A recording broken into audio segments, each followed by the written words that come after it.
Okay, in our last session, we went to an external editor to cut these things out.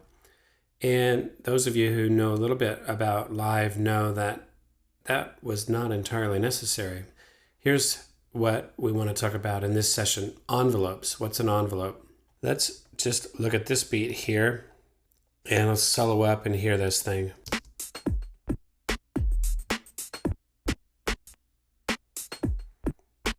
Okay, so clearly there is something going on in the background here, and what it is an envelope. The envelope editor is not even visible, and you get to it by hitting this E. This is my envelope inspector, I guess you could call it. I have transpose, volume, and pan. I also have a number of other elements that are related to this track, a beat repeat. That's because if I shift tab, you can see that there's a beat repeat in bypass on this track. Okay, so, and also an EQ3 that's in right now. Okay, so I have the ability to do an envelope with every single thing. So now you can listen to this and you can make sense of what it is. Okay, and when you hear the whole thing in context, it's pretty cool. Listen. Okay, and it is one of my favorite suckholes within Ableton is to get into this editor. Sometimes the song never gets done down here.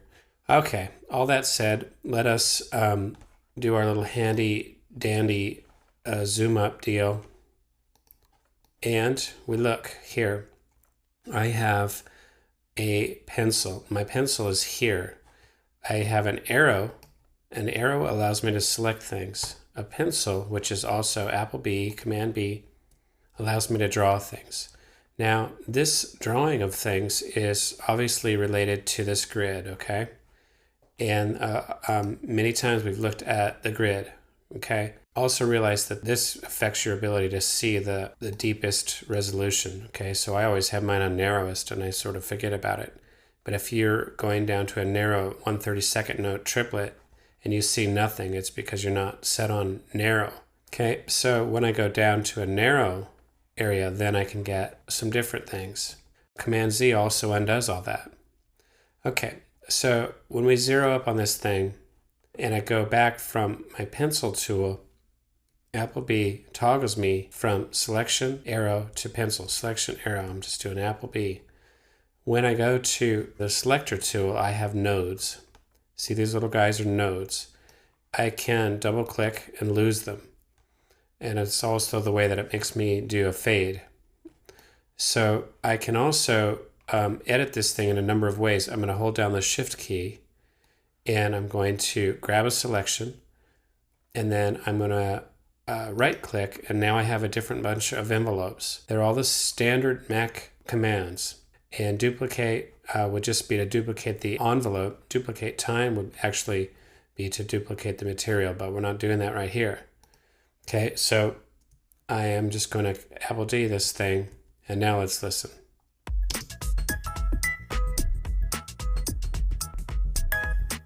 And let me get this baby on solo. That's what I hate about this big giant view, is that I can't get my solo button. Here we go.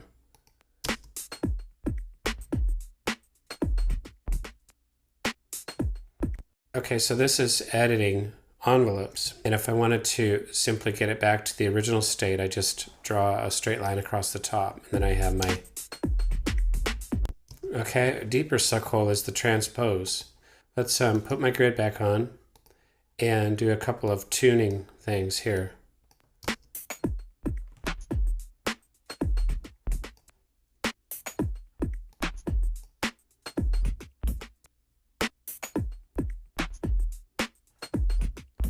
Okay, you can see now that my transpose is triggering. See that right there? Okay, so same thing applies. I can go back to my selector tool and just double click this node and watch what happens.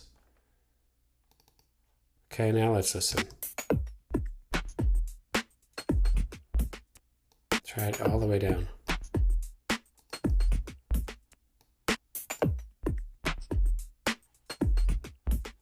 Delete this one.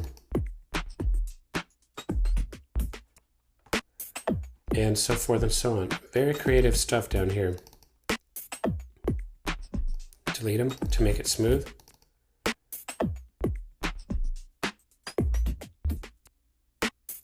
Okay, so then the other one is just quite evident pan. Here you might do something like a copy paste deal again, where you get a certain resolution going, and in this case it's just eighth notes, and do something like this. Go back to my selector tool and delete those just like that, and then shift select Apple D, Apple D, Apple D, Apple D.